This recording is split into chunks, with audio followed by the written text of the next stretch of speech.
Wetlands are a significant part of the ecosystem. They protect our shores, they collect rainwater runoffs, they clean the water, and they're also a rich source of food for animals and plants within the environment. And we're here to protect the environment with the wetlands.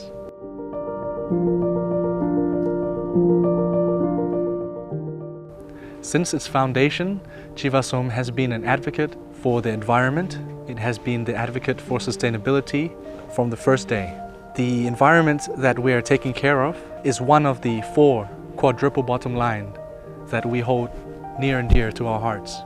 For our sustainability initiatives, we hold the quadruple bottom line as our driving force. This consisted of the economy, environment, society, and as well as wellness.